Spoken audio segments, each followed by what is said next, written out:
इस तरह ਦੀਆਂ ਨੌਲੇਜ ਦੀਆਂ ਗੱਲਾਂ ਦੱਸਦੇ ਰਹਾਂਗੇ ਸਾਰੇ ਭਰਾਵਾਂ ਦੋਸਤਾਂ ਨੂੰ। ਉਸਤਾਦ ਜੀ ਤੁਹਾਡੀ ਗੱਲ ਬਜਾ ਠੀਕ ਹੈ, ਤੁਸੀਂ ਕਹਿ ਰਹੇ ਹੋ ਇਹਦੇ ਬਾਰੇ ਚ ਕਈ ਦੋਸਤਾਂ ਦੇ ਜ਼ਿਹਨ ਚ ਹੈਗੀ ਇਹ ਗੱਲ ਜਿਹੜਾ ਹੈ ਨਾ, ਉਹ ਕਲੀਅਰ ਕਰ ਦੋ ਜ਼ਰਾ। ਉਹ ਆ ਜਾਂਦੀ ਗੱਲ ਆਖੇ ਚ ਫਰਕ ਆ ਜਾਂਦਾ ਨਾ, ਆਖੇ ਚ ਮੀਨ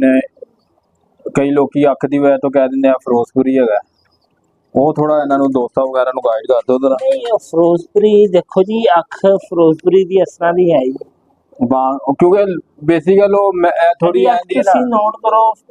ਜਿਸ ਤਰ੍ਹਾਂ ਮਸਰ ਟੈਬ ਅੱਖ ਹੈਗੀ ਹੈ ਜੀ, ਠੀਕ ਹੈ, ਔਰ ਇਹਦੇ ਅੰਦਰ ਜ਼ਰਾਤ ਔਰ ਜਿਹੜੇ ਰਿੰਗ ਨੇ ਉਹਨੂੰ ਗੌਰ ਨਾਲ ਦੇਖਣਾ, ਤੁਹਾਨੂੰ ਆਪ ਨਜ਼ਰ ਆਏਗਾ ਕਿ ਕਬੂਤਰ ਦੇ ਅੰਦਰ ਲਾਲੀ ਕਿੰਨੀ ਕੁ ਛੁਪੀ ਹੋਈ ਹੈ, ਕਿੰਨੀ ਕੁ ਦਬੀ ਹੋਈ। ਜਿਹੜਾ ਮਸਰ ਹੁੰਦਾ ਨਾ, ਮਸਰ ਵੀ ਦੇਖਣ 'ਚ ਤੁਹਾਨੂੰ ਕਸੈਲਾ ਜਿਹਾ ਤੇ ਬਰਾਊਨ ਜਿਹਾ ਹੀ ਲੱਗਦਾ,